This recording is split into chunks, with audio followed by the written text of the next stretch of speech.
texto que ustedes titularon algo así como Los Pastores de Felipe, pues creo que no tenía algo que de manera natural suscitara la idea de que podría haber una excesiva ofensa o amenaza de grupos políticos o de seguridad. ¿Por qué podría darse todo esto? Bueno, luego supe que, como dije, era un efecto colateral, no era el texto per se, era el libro en realidad. No era el fragmento que nosotros publicamos. Yo creo que las amenazas hacia mí fueron, como digo, para asegurarse de que no fuéramos a publicar más acerca del libro. Pero este fragmento específicamente, que hablaba un poco de cierta vulnerabilidad, acaso, eran interpretaciones, no había información allí, salvo que Rocío Orozco y su sociedad tenían el privilegio de ocupar algunas propiedades que habían sido obtenidas por medio del sistema de enajenación de bienes, hoy el Instituto para devolverle al pueblo lo robado. Salvo eso, no había nada particular, no había nada delictivo, y eso no lo era tampoco. Había un acuerdo ahí que habían trazado con el Estado, pero no había un hecho delictivo denunciado en realidad. Creo que era más bien la idea de que nadie se metiera con el presidente. ¿Volviste a tener otro tipo de intimidación o amenaza por algún otro asunto mientras estuviste en el grupo editorial que publicaba Playboy en México? No, afortunadamente no. Con la salida de Felipe Calderón del gobierno, no, sobre el final de ese sexenio se diluyeron las amenazas. Fue muy fuerte porque era una cosa terrible. Después de que yo regresé de Europa, porque estuve en Europa y en Estados Unidos, después de que yo regresé, tenía que ir a declarar a la fiscalía. En una ocasión me tuvieron durante 12 horas declarando. 12 horas seguidas. ¿Ya en qué año?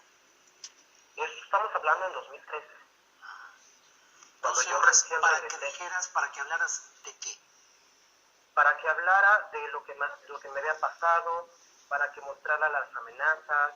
Me conectaron otra vez el teléfono con un aparato, empezaron a interrogarme, hicieron el análisis de riesgo. El análisis de riesgo que yo tenía era muy alto, a pesar de estar en México, porque la verdad es que yo siempre fui consciente de que era Genaro García Luna. Olga y yo siempre fuimos conscientes de que era Genaro García Luna, y de sus amistades por ahí, ¿no? Y obviamente Felipe Calderón lo sabía. Él no puede decir que no lo sabía. ¿Por qué dices que Felipe Calderón no podía decir que no lo sabía?